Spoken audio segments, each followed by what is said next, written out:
All right, let's settle a classic debate. You've heard it a million times, right? Someone says their V8 is just naturally more powerful than a turbo four-cylinder.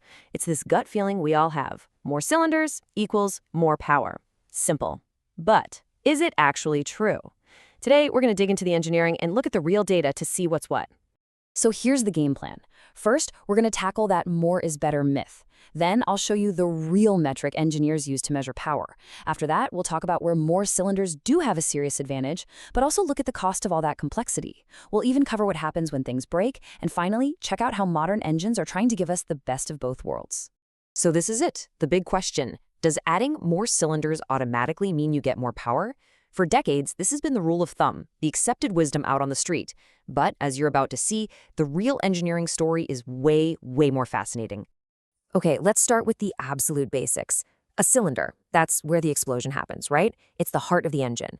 So it makes sense that if you have more cylinders, you have more power strokes for every turn of the engine. And that sounds like it should equal more power. But it's not quite that simple. Just having more bangs doesn't mean the total force is actually greater. You see, making power is like baking a cake. Cylinder count is just one ingredient, and it might not even be the most important one. You've got displacement, that's the engine's lung capacity. You've got the compression ratio, how hard it squeezes the air and fuel. Then you have airflow, any boost from a turbo or supercharger. And of course, RPM, how fast you can do it all. It's how all these things work together that makes the real power. So if we can't just count cylinders, what is the best way to compare engines? How do we fairly pit a giant V12 against a tiny little inline four? Well, we have to look at efficiency. We need a number that tells us how much work an engine is doing for its size. And that number is called specific power output. Think of it as the most honest performance metric out there. It's measured in horsepower per liter. This levels the playing field completely. It doesn't care if you're big or small, it only cares about how well you use the space you've got. It's a measure of engineering cleverness, not just brute force. And now, prepare to have your mind blown. This chart flips the entire script. Just look at this. The engine that's squeezing out the most power for its size, a staggering 217 horsepower per liter, is a little four-cylinder from a Honda Superbike. How is that possible? Because it's engineered with super light parts to rev to insane speeds. It's so efficient it actually beats the legendary W16 engine from the Bugatti Chiron. And right on its heels, another four-cylinder, the Civic Type R. This shows, without a doubt, that a brilliantly engineered small engine can be way more efficient than a massive one. Okay, so smaller engines can totally win on paper when it comes to efficiency. But that doesn't mean more cylinders are just for show. Absolutely not. This is where we stop talking about raw numbers and start talking about something you can actually feel from the driver's seat: refinement. The secret to that buttery smooth feeling you get in a high-end luxury car? It's all about firing intervals.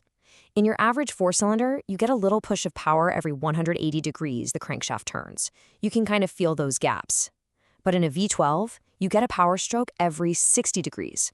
The pulses are so close together they overlap, creating this seamless, vibration-free wave of power. It feels like an electric motor. That's why they're the gold standard. So the real-world advantages of more cylinders are pretty clear. You get a ton of torque right from a standstill. No waiting for a turbo. Perfect for towing heavy stuff.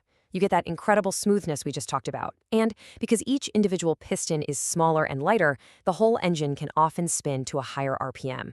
And come on, let's not forget the sound. That V8 rumble or a V10 scream, that's music. But, and you knew there was a but coming, all that smoothness, all that sound, it comes at a price. Every single cylinder you add brings more weight, more friction, more moving parts, and more things that can potentially break.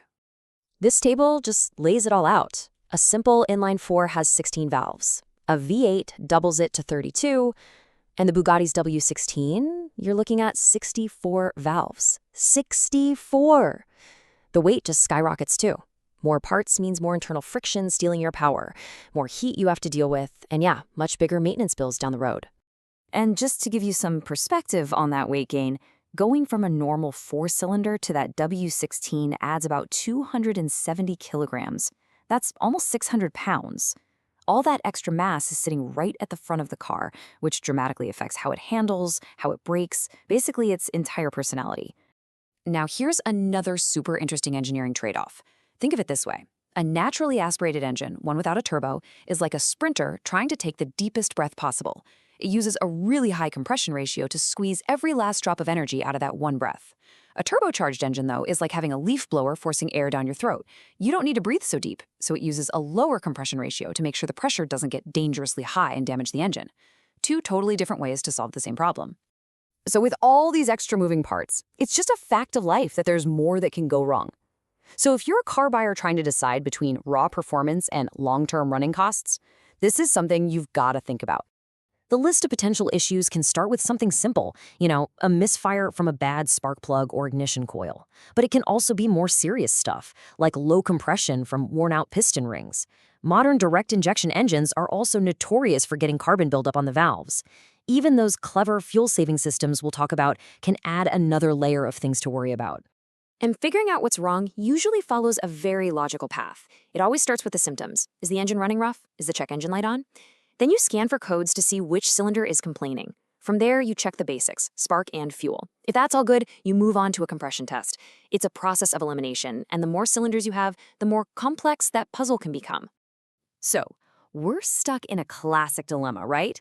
We want the awesome power and torque of a big engine, but we also want the fuel efficiency and lightweight of a small one.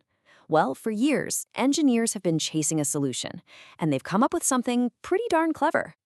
It's called cylinder deactivation. The idea is simple. When you're just cruising on the highway, you don't need all 8 cylinders firing, so the engine's computer just shuts down half of them. It literally stops the valves from opening and cuts the fuel. Just like that, your big, powerful V8 is sipping fuel like a 4-cylinder. Then, the second you touch the gas pedal, they all wake up and you have all the power again. It's a brilliant compromise. And really, that brings us to the perfect takeaway. Cylinder count isn't the goal. It's just one tool in an engineer's toolbox for solving the performance equation. The real goal is always the same. Get air and fuel in, burn it as efficiently as possible, and do it over and over really, really fast. A Civic Type R and a Bugatti Chiron use completely different tools to solve that puzzle, but they're both incredible feats of engineering. So the next time someone asks you if more cylinders means more power, you'll know the answer is so much more interesting than just a simple yes or no.